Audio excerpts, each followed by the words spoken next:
Look. Listen. No Taylor. Geese Peep, this is a podcast about Pokemon and other things, and we gotta start off strong. What is happening outside of your window? There's this red-bellied woodpecker that's just trying to get inside. He's just pecking away at the window. The red-bellied woodpecker. Guys, look. This is episode 121 of... Too many? Too many? Of Look, Listen, Cast. Clearly, as you can tell, there must be some giant fight between Taylor and Geese Peep because they will refuse to appear on the podcast with each other the past couple weeks. We have joint custody of the podcast now. But I'm sure over time they'll overcome their differences or what have you. Guys, Geese Peep, look, you missed last week. We're going to discuss. I feel so bad you missed how cute Lil Tinkatink was last week's episode. That was such a good episode. I was so upset when I watched it this morning. Also, not to spoils and poop on this episode, but maybe this week's episode we're covering of Pokemon Horizons, maybe it's not as good as the Tinkatink episode. Who's to say? It wasn't. It wasn't. I'll say it. She'll be the first to say. Sorry, guys. Sorry about that. But before we discuss Pokemon, before we do anything, we got to move on to our first segment of the week. What's new with Geese? What you been peeping? Let's peep in on Geese. Geese Peep, take it away, please. Well, I'm in Florida, and did I forget to pack my medication that makes me function like a normal human being? Yes. Did I have to get my sister to express ship my medication for $32? Yes. So it's been a rough 3 days working without my Adderall, which I need to use to function as an adult. I don't know, guys. How much would it have cost to find some sketchy-looking kid by the community college to sell you some of your medication? I was going to do that. I'm about a 30-minute drive from the nearest university, and I bet I could roll down my window and be like, guys! Your girl needs... Look! I'm not going to sugarcoat it. Here's $25. I need 2 pills. All right. Anything else exciting happening in Florida? Geese Peep, if you are just tuning in, if you aren't familiar with Geese Peep, the girl likes to travel. In any given week, she's in a different state, or country sometimes. I live a nomadic lifestyle, and it's funny because my work colleagues, the way I communicate where I am located geographically is I change my Google Meet background. So whenever I change it, they know I'm in a different location. So when I'm in Florida, I change it to like the nice, fun beach one. It's just a fun little thing between me and my colleagues. What guys, Geese Peep. Wait, I'm not done. I wasn't done. Yeah, that's what I'm saying. Guys, Geese Peep, please continue. So, you cut me off before I could say it. I just want to say that in big news, there's a glossy ibis that's been hanging around the pond right outside my parents' condo, and I'm just jazzed about it. You're telling me you got a glossy ibis and a red-bellied woodpecker? Yeah. Oh my god. Well, the red-bellied woodpeckers, they're always here, and they're always around. They're like a Starly or a Baidu. Come on, guys. They're everywhere. Yeah. Oh, Geese Peep, your alarm! My tea! She's making tea.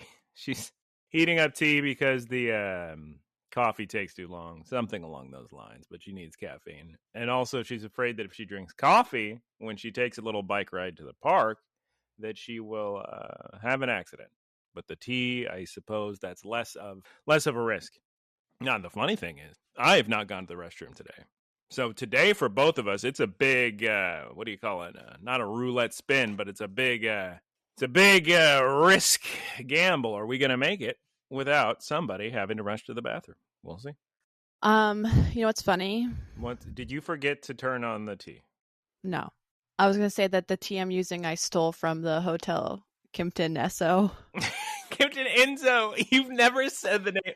Never. The hotel that we were in San Francisco. And you know what else is funny?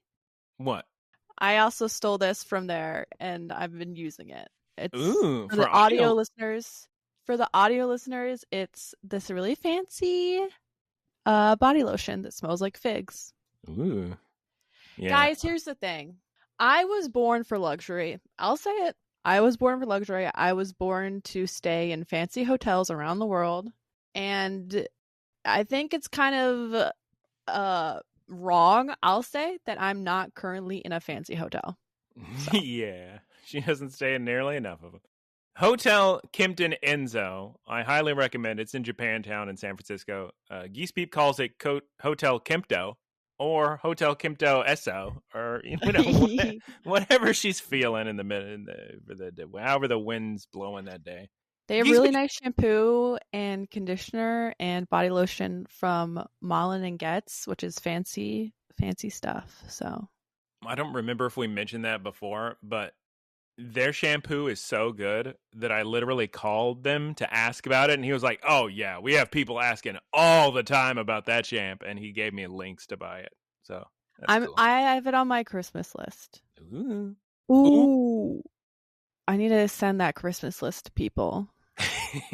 You send a Christmas card, but it's just buy me this. Basically, to my adoring fans, if you want to send me Christmas presents, email the show and we'll send you a link. We'll figure it out. Yeah. Okay. Geese Beep, are we ready to move on to watch and play Eaten of the Week? Yeah. All right, guys.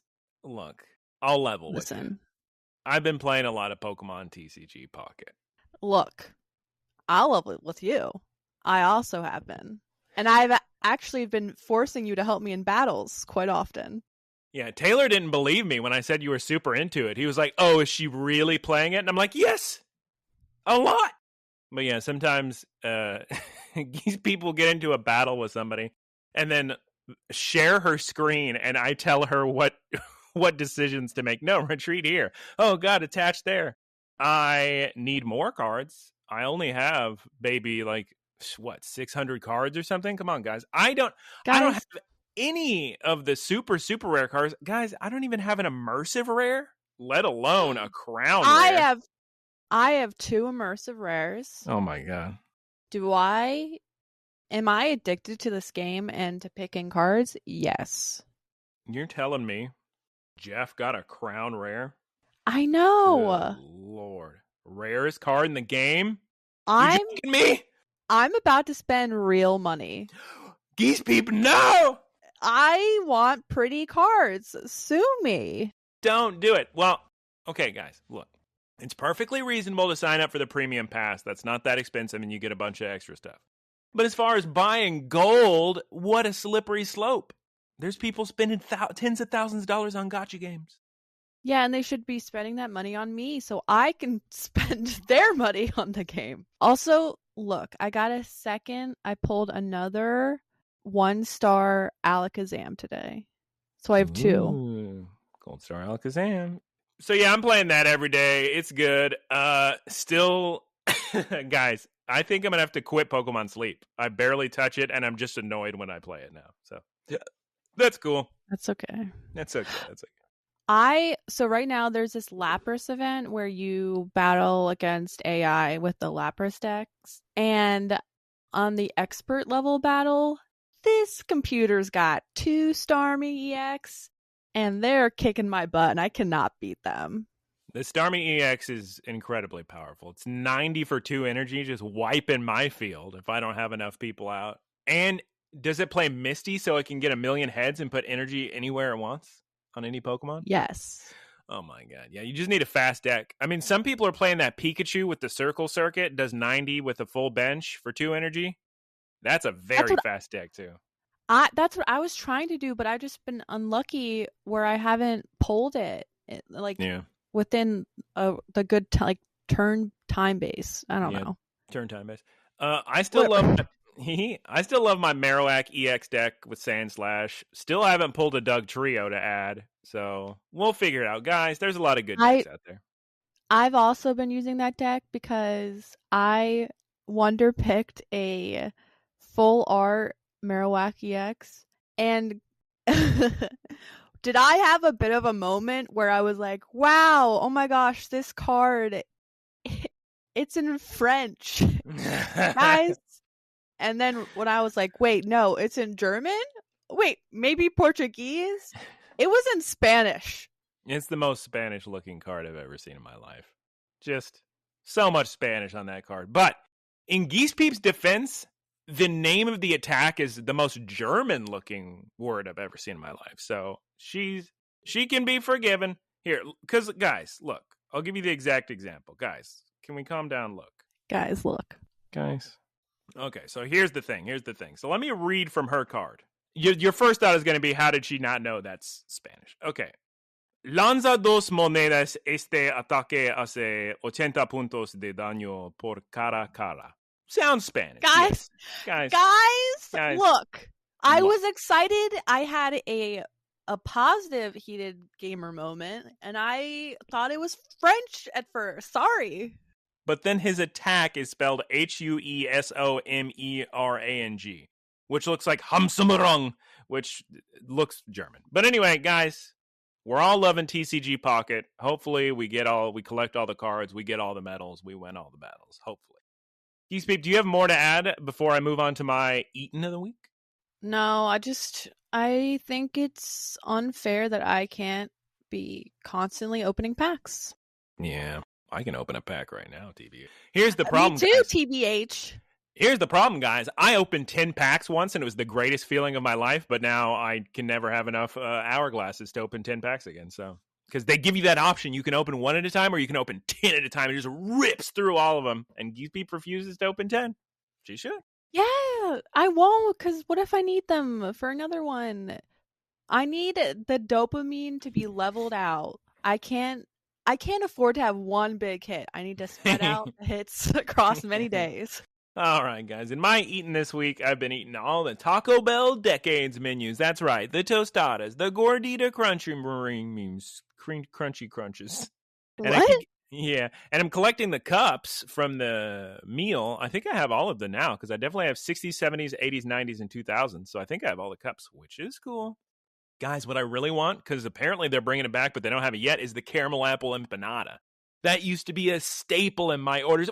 Geese Peep is doing a disgusted face. And first of all, it's the sweetest, nicest treat you could ever eat. Caramel apple? Are you kidding me? What is she doing that face for? I don't like apple desserts. Oh my God, she's out of her gourd. But hopefully that comes out later this month, because I really need one. I used to always have $1 caramel apple empanada in my Taco Bell order. So that's what I ate. Also, guys, I've already told Geese Peep this, but I've been chasing the taste of a big, nice bite of Caesar salad on top of a pizza. And it's so good, but I keep having bad luck trying to get it. The first time, they didn't have any Caesar salad. The second time, the Caesar salad was disgusting and wilty. Ugh. Guys, and I had to throw it away.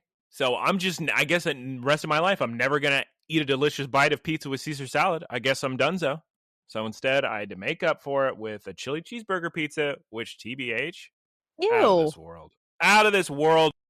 I put my cascabella peppers all over it. Ooh. No. Yes.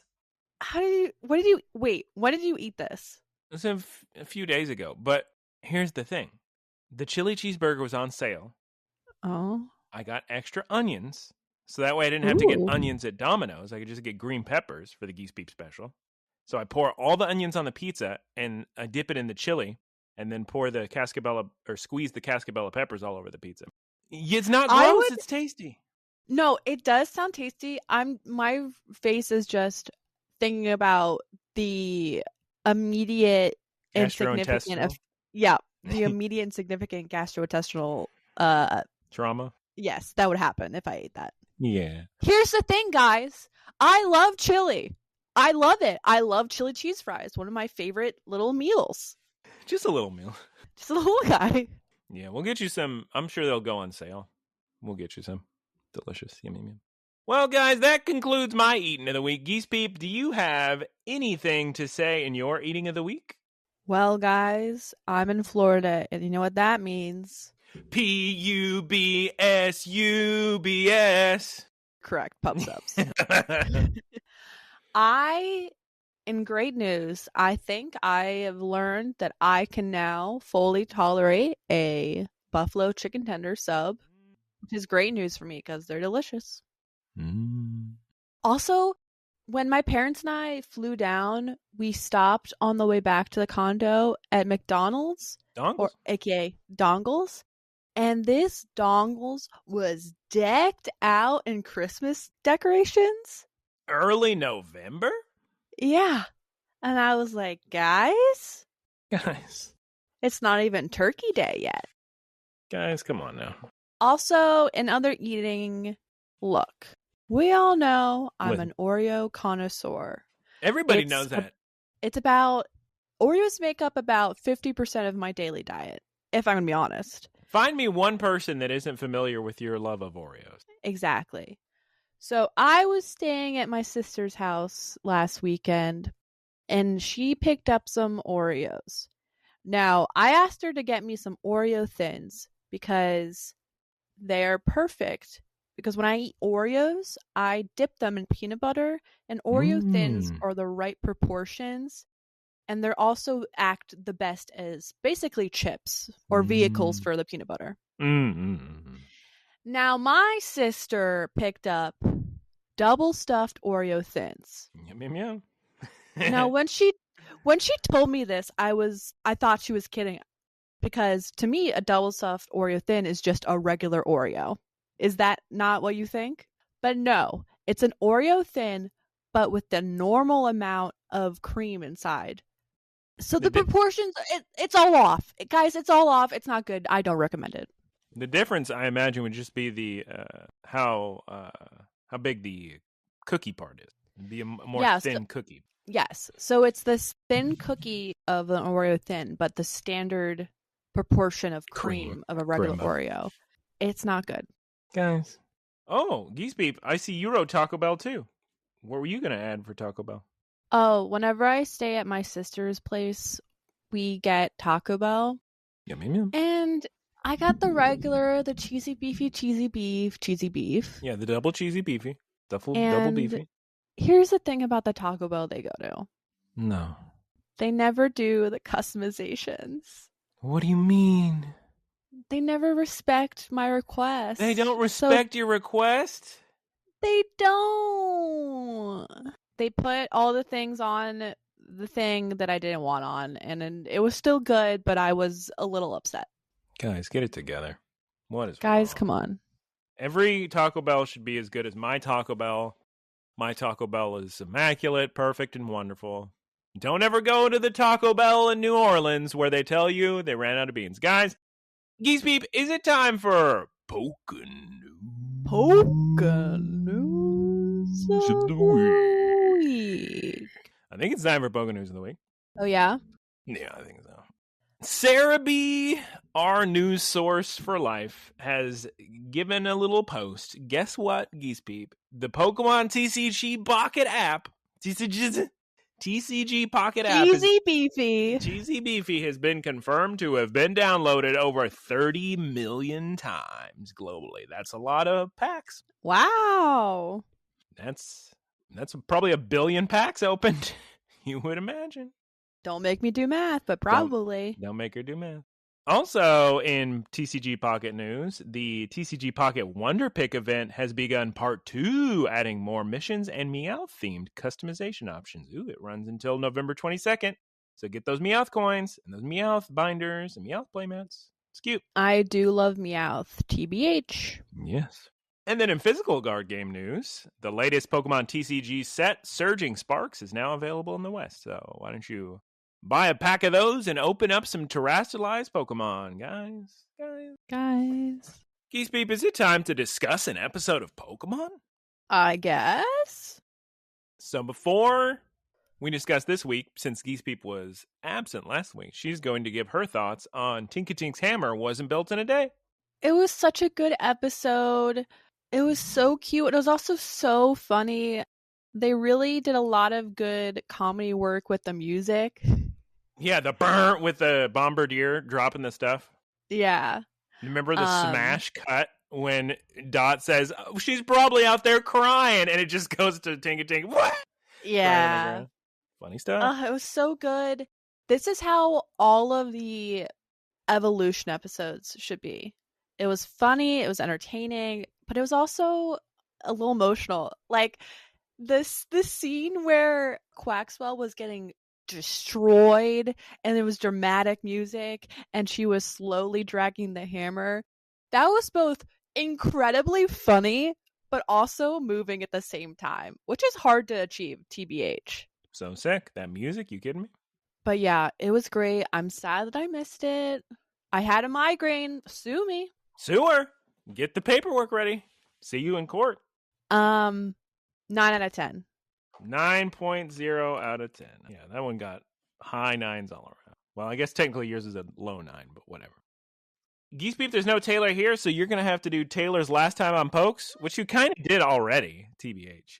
And you're going to have to do Geese Beep's one-sentence synopsis. But first, can you tell me... Yeah, last time on Pokes, Tinkatink evolved. It was great. It was funny.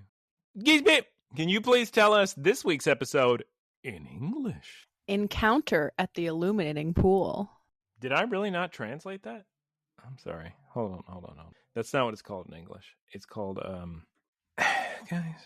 I think it's Crystal Pool. Okay. Sorry. Okay. Take 2. Encounter at the Crystal Pool. Or in Japanese, てらす池の出会い. Dai. Geese Beep, do you happen to have a one-sentence synopsis for this week's episode of てらす池の出会い? Yes, my synopsis is thus. Crystals from the past. Wow. Thus was great. What? Guys! After last week's episode, it's finally time to make it up to the Crystal Pool at the summit of Oni Mountain. We got the kids, we got Fritos, and it's time to meet Briar, Geese Beep. Once we make it up there, we gotta learn more about Terrapagos, right? Briar, she knows so much about Terrapagos, you kidding me? Geese Beep, this water, it's so beautiful. It's also said, they read a little plaque there. They say that you can see people who have died in the reflection of the pool. Interesting. I wonder if that has anything to do with perhaps Pokemon being ghost Terra type in that pool. Who's to say? Who's to say? Also, this pool is the village's water source, so I hope they're not getting poisoned with all these crystals, but I'm sure they'll find, guys. Guys, they're okay. These crystals are very similar, they say, to the ones in Paldea. Maybe somebody from Paldea brought them over. Who's to say? Well, there's no sign of Briar up here, so I guess Captain Pikachu and Fritos will go look. Kids, you rest here. You had an arduous journey up this mountain. I'm sure Dot was complaining the whole time. And then, Geese Peep, all the kids and the Pokemon run up to the beautiful water, wondering about this legend you mentioned. And we see a Barboach and an Arrokuda swimming by, and the Pokemon start playing in the water. But then who shows up? Melodic. I started laughing, Geese Beep, because the voice they gave Angry Melodic sounded like a bad English voice actor. It was just like... It did. But wait a minute. Angry Melodic? I thought Melodic was always peaceful and brought calm to everyone. Why is she so upset? Why does she have no chill? Yeah, then we get the theme song. Honestly, though, if I saw this water, I would want to splash around in it, too. Yeah, have a little splash. It's okay. We're back from the theme song, and Melodic is furious. She terrastalizes into ghost terrastalizing. Oh, my God. What is going on? A wild Pokemon outside of the Paldea region terrestrializing? What? Are you kidding me? And it attacks. Florigato used Magical Leaf, Water Gun, Flamethrower. And then the Melodic dives back into the water and hits them all with an attack. Oh my God, are they all knocked out? No, but they certainly are knocked down, and we see the scary, ominous skies. Now, here's maybe a little correction for Taylor last week. He was acting like the ominous skies were just silly and added by the animators to try to say, ooh, look, it's dramatic. But no, I think if somebody terrestrializes, you get the cloudy sky. That seems to be the case in every episode. Oh, yeah? Yeah, I believe so. And then we get a scene where the kids just kind of become tacticianaries and plan their attacks. I liked it because, it shows their continued growth as trainers and also as teammates. So the big plan is, here's what we're going to do. Florigato, you're going to use your bud, okay, your yo-yo, and then Crocalor, you're going to use flamethrower. But oh my god, Melodic pulled the Florigato in, so now we're in big trouble. The flamethrower's missing. What are we going to do? Guys, do you remember back to the festival when Quaxwell was so good at that one yo-yo game, the yo-yo fishing game? We'll have to do that, of course. So then we get more planning. Here's the new plan. First, Florigato is gonna wrap up Crocalor, I think. No. First, Florigato's gonna wrap up Quaxwell. Then Quaxwell's gonna do a taunt dance, and then Crocalor is gonna use a flamethrower. Yeah, that's what they're gonna do, right? No, never mind. He doesn't use flamethrower. He uses disarming voice. He took me by surprise, Geese Peep. Crocalor, use disarming voice. Oh my god, Geese Peep. The Melodic uses disarming voice back. And what happens next, Geese? There's a Melodic voice off. They just scream at each other's face for quite a while, and eventually, Melodic just breaks out of its terrestrialization. And I guess it's happy now? I guess? I thought for a second they were gonna kiss. They were like inching closer, and I was like, guys? Geese Peep. What? It would have been cute. It would have been cute. Also, the dark skies are gone now, which I think proves to Taylor, sorry, that if the terrestrialization brings the dark skies. So everybody's just pleased as punch now and just a smiling. Oh my god, and Briar's here. Did she see the entire thing, Geese Peep? Oh my god. No, I think she just saw the end. I really enjoy Briar's whole aesthetic. It's very, Hal from Hal's Moving Castle. Oh, it's yeah? a vibe. There's a really good card of her. Let me show it to you. Look at her. Ooh. Studying the crystals.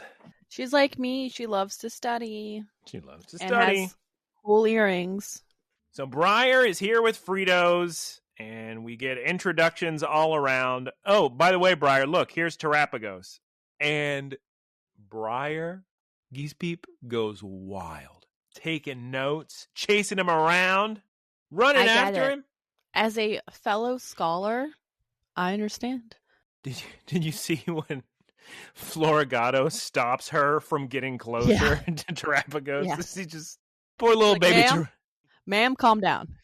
Poor baby Terrapagos just hiding behind Florigato's legs. Now, guys, Geese Peep, look, listen. The next scene was such a huge deal to people on social media. So follow me on this one. Okay. What this next scene confirms is pretty big. It confirms that the events of Pokémon Horizons the anime take place after the video game Scarlet and Violet. Because in this scene, Briar reveals that she has already seen a Terrapagos before, and that it was in the form that it took in the DLC for Scarlet and Violet in DLC 2. So very, very interesting. Also confirming there's just multiple Terrapagos running around. Guys, it's a big, big deal. And Geese Peep, I'm going to level with you. The scene after that, they say a lot of words. There's a lot of talking. Basically, guys, it kind of boils down to the study of terrestrialization is the study of Terrapagos. Also, okay, so this is when they cut to sunset and they're getting like dinner ready, right? Yeah, at Briar's tent nearby, the crystal pool. So Roy asks her, "Hey, where's your partner?" And I was like, Roy, that's so rude. She doesn't need a partner. And then I remembered it's Pokemon. But she responded with, oh, I'm so busy studying. I don't have, time to focus on that. And I was like, girl, I was the same in college. I get it. Poor Geese Peep never had time for a Pokemon. That is pretty funny. Then we see some birds fly by into the sunset. I actually can't tell what they are. It could be a Staravia or a Mandibuzz. I'm going with Mandibuzz just because I watched Next Time on Pokes, and spoilers, there is a Mandibuzz next episode. I'd have to maybe look at the Kitakami Pokedex. And then we get a bunch more talking in this episode, guys. There's a lot of long conversations in this one. But basically, we cover stuff we already know. Briar learns the lore of the Grandma Diana pendant, the Lucius lore, Rakua, and then Briar reveals that she's the ancestor of Heath, which is funny. Geese Peep in Japanese, his name is Heather, but here it's Heath, so kind of funny. That's funny because Heather's actually traditionally a male name. And apparently Japan knows that, but we don't, so how about that? I don't know if you noticed this, Geese Peep, but when Briar is discussing her lineage and, Liko and Briar are simpatico because they're like, oh, we both have ancestors that did all these fancy things and we're following in their footsteps. Did you see Frito's face? He looked like not amused at all at Briar. Like he doesn't believe her, or it was weird. I didn't. I wouldn't call Briar a villain. She's maybe not the most responsible with children. She brought a bunch of little kids into the Area Zero, a very dangerous mission maybe, but yeah, I don't know why they animated Frito's face like that. Like he was suspicious of her or something. Then we get a commercial break. We're back from the commercial break, and Briar pulls out her Scarlet book, and Geese Peep, it's the original copy. Not some little photocopied library version with half the pages missing. And you're telling me she has an original version of a book just walking around in the humidity and without, all the protections? That's bad archival work. Way to go, Briar. Oh my God, Geese Peep, look, it's the drawing of one of the Terapagos forms. And we get a flashback of Heath exploring Area Zero with his Cyclizar. Ooh, it's where he first met Terapagos. Ooh, Geese Peep. Back then, they called him a quackpot. They called him a crackpot. They called him a quack. But Briar's gonna prove them all wrong. Her ancestor knew what he was talking about. He wasn't just some conspiracy theorist.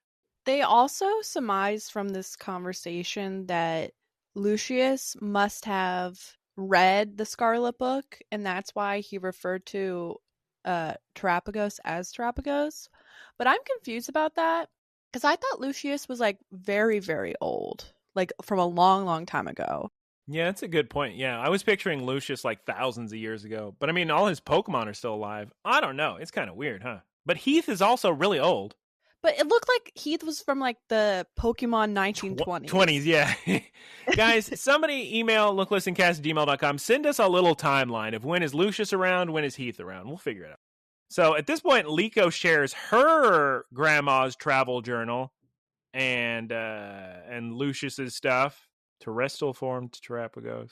Yeah, there's lots of discussions, lots of drawings of Terapagos and all these books between Liko and Briar. They discuss all of it, and then she thinks we have a little flashback back to the battle versus Shiny Rayquaza, if you'll recall, Geese Peep, when Terapagos turned into his little terrestrial form. Yes, and she surmises or theorizes that there's got to be some kind of special power that he needs to terrestrialize. And it's got to do something with these 6 heroes of light must have something when they get together. And then Frito starts bringing up the Requiem. And it looks like Briar starts to get really upset that she doesn't know any of this stuff. But no, she's just super excited. There's so much to learn. Guys. Then we cut to the dead of night. Briar is on her way back out to the crystal pool. See, the thing is, Geese Peep, it's so much prettier at night, apparently. Yeah, it's all illuminated. She has a very good lantern that looks just like Lampent. Everybody, let's go. We see a little llama fly by. And also, they have a little conversation about Liko's Terapagos knowing Lucius. I don't know if that's important to note, but it happens. It's an internal monologue. I was surprised to see that coming back. Like, we're getting full narration mode right now and later. Guys, it's the middle of the night. Let's go ahead and meet the dead. Hopefully Lucius. Hopefully we can summon Lucius from the pool of souls. And the Lico narrator mode activates. Terapagos is yelling at the lake. And unfortunately, no Lucius appears. Sorry. It's okay. Gazing upon the shimmering lake, Lico is filled with resolve, filled with determination. All the while, Cleavor is watching them from so many miles away, Geese Peep.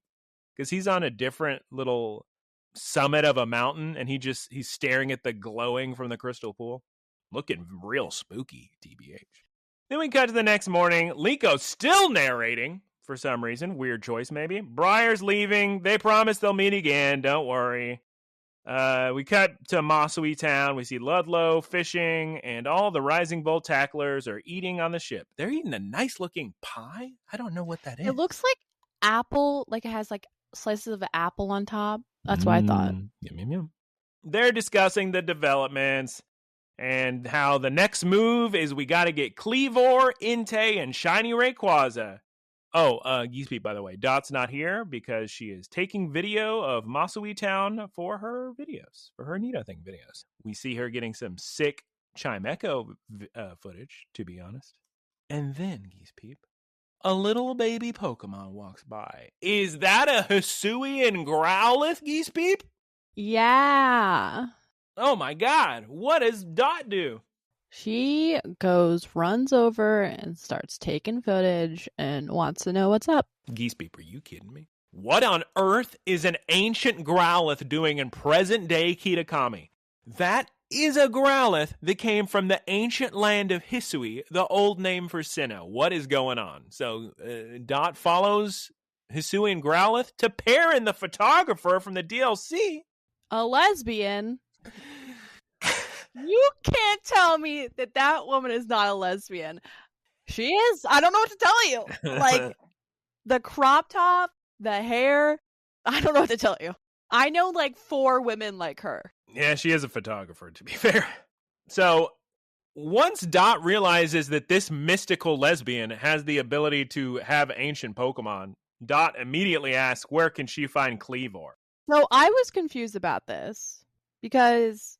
Oh, I guess that makes sense now because I thought Cleavor was just like a cool Pokemon. I didn't realize it was one of the 6. So that explains why he's Dot ancient. Would be okay. Well, that explains why Dot showed like a picture because I was just confused because I was like, did I miss something? Like, did I miss a Passine or something? These are all Legends Arceus Pokemon. Okay, cool. So Hisuian Growlithe, Cleavor, and if it comes up in the anime, it may Blood Moon Ursaluna. Those are all. Or not Blood Moon Ursaluna, just Ursaluna in general. Blood Moon Ursaluna was in the DLC of Scarlet and Violet. But anyway. So are we to believe that Lucius and also he/Heather, that they're from Legend Arceus times? It could be, but I was with you that I felt like Lucius was way before even that. But it could be. Yeah, because like Lucius is like dressed like a wizard. But I guess in the Pokemon world, some people are dressed normally, and then some people are also dressed as a wizard, so I don't know. Yeah. Especially if you start watching some of the Pokemon movies, the wardrobe gets out of control. So anyway, Perrin agrees to help Dot on 1 to 2 conditions. First, Dot has to let Perrin take a bunch of photographs of her, which Perrin's going to do God knows what with. And also they have to battle. So Dot eventually, after, she's saying, oh, I don't, and then she eventually agrees. It's time for the battle, Geese Peep. Go, Leafeon. Razor Leaf. Dodge it, Quaxwell. Low kick. Oh my god. Did you see Leafeon's adorable little dodge? How she just like ducks down? Yeah. Leaf Blade. Swords Dance. Oh my god. Guys, look. Perrin started off this battle saying, tee-hee, I'm not that strong, but don't go easy on me. Her Leafeon's using Swords Dance. I think Perrin knows how to battle. I think she's underselling. Leaf Blade, pound, Leaf Blade. Oh my God. Quaxwell's dancing out of all this. And Air Cutter. And oh my God, Air Cutter. Here's the problem, Geese Peep. Quaxwell's weak to Leafeon. So what does Quaxwell do? He learns a flying type move. Air Cutter. Oh, thank goodness. I don't know if he would have won if he didn't learn Air Cutter, TBH. Yeah, TBH. Razor Leaf, Quick Attack, Low Kick. And finally, Leafeon is knocked out. And who would have thought this would be the result? Oh my God. Oh my God. So as promised, as a reward, Perrin shows a photo of Cleavor to Dot. Oh my God. Where'd you get this picture? And if you guys remember, I think the first episode of the season, if not the final episode of last season, we actually saw, I think, Perrin taking the photograph of Cleavor. So then we cut to the Rising Bolt tacklers. They're still in the breakfast nook. And Murdoch, a.k.a. Taylor, wants them to just start flying right now without having any idea what direction to go in, which is, I wish Taylor was here so we could make fun of him, but that's what Taylor always used to do. He'd get in the car, and you haven't even pulled up the directions yet, and he's already driving in a direction. That's like my parents, and it drives me insane. It was so funny when Oreos was just not into that idea, just saying to Murdoch, oh, you want to fly my ship, just waste the fuel, just go in a random direction. It was a good scene. I liked it. And then this is interrupted by Dot rushing in to the room, Geese Peep. Like, hello? This is a lady. She knows where a Pokemon is. She just brought Perrin in. No permission. I was laughing. And immediately Perrin starts photographing everybody in here, which that's not really acceptable in Japan. Or in anywhere, kind of. Yeah, and then she introduces herself and says, I'm a raging lesbian, and Lesbian. I take photographs. To be continued. Okay, that was an episode. All right. There was no Tinkatink episode. Geese Peep, before we discuss how we felt about it, would you like to please take us through Frito's Seminar of the Week with Melodic? Melodic. The affection Pokemon. A Pokemon whose scales can turn into a variety of colors. Something about it is said to be the best in the world. Is it A, its beauty, B, its fearsomeness, or C, its length? A, its beauty. Just like me, it's the most beautiful thing in the world. It's said that looking upon Melodic can even heal warped hearts. It has the power to quell anger and hatred. Also, just like me. And then we get an animation of Captain Pikachu trying to stop. No, that's what I wrote first, but I rewatched it. If you look at the symbol on Captain Pikachu's head, they're all fighting. So Captain Pikachu's not even trying to stop him. But it's Scraggy and Pancham. So we get an animation of Captain Pikachu, Scraggy, and Pancham all fighting, all, yelling at each other. And then Melodic just flies out of the water, does a cute little pose, and they're all just loving it and happy. Yep, they all calm down. So, way to go, Melodic. We're so proud of you. Just like me. Just like Geese Peep. When people look at me, they calm down. Melodic's such a cool Pokemon because when it first came out in Generation 3, it was near impossible to get. Because it evolves from Phoebus, one of the ugliest Pokemon in the world. It's like a beautiful swan or story. And Phoebus is an incredibly rare Pokemon to get. It only spawns on like 2 squares in this one pool in Generation 3. You have to keep fishing for it, and the chances of running into it are very low. And then once you catch it, you have to take your little Phoebus into all these beauty competitions and get its beauty stat all the way up to evolve it into Melodic. It was a crazy Pokemon. Wow. Beauty competitions, eh? Yep. And you dress them up and you put on little hats and they do little moves. Oh my god, really? Yes, you should play Pokemon. They're good video games. Okay, but guys. Here's the thing. You would need to do all the battling, which is unfortunately a big part of the Pokemon games. 8-year-olds can play Pokemon. You can do it. I know I can do it, but do I want to? Geese Peep, you play plenty of big girl games. Okay, guys. It's time to discuss this episode. A lot of talking.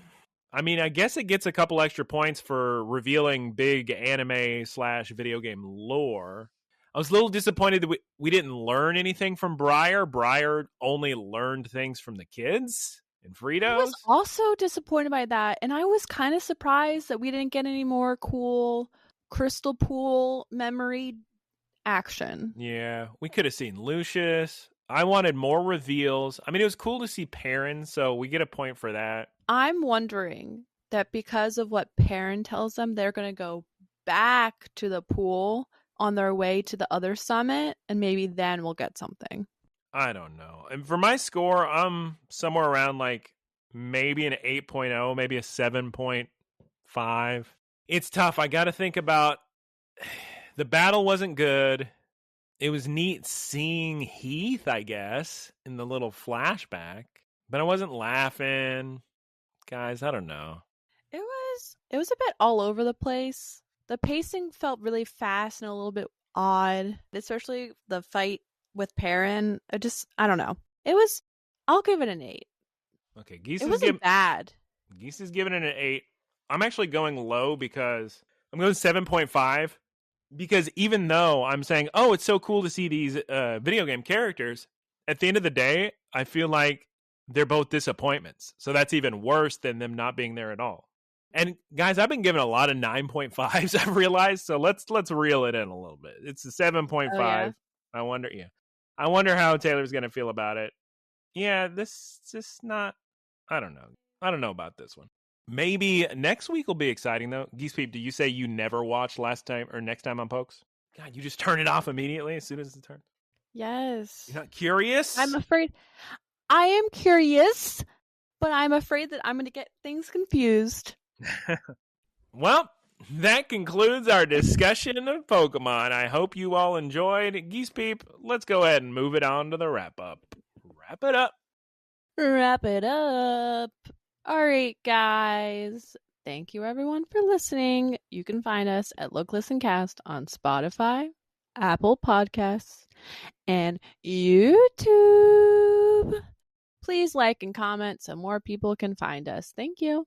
Also, thank you to Keith for our artwork. You can find him at twitch.tv/KeithSquared. Shouts out to Professor Ticklebits for the website and boilerplate. You can follow him at twitch.tv/prof_ticklebits. And thank you to our supporters. You can support us by going to looklistencast.com or clicking the little link on the podcast feeds themselves. Also, there's not even one swear word. You can count them up.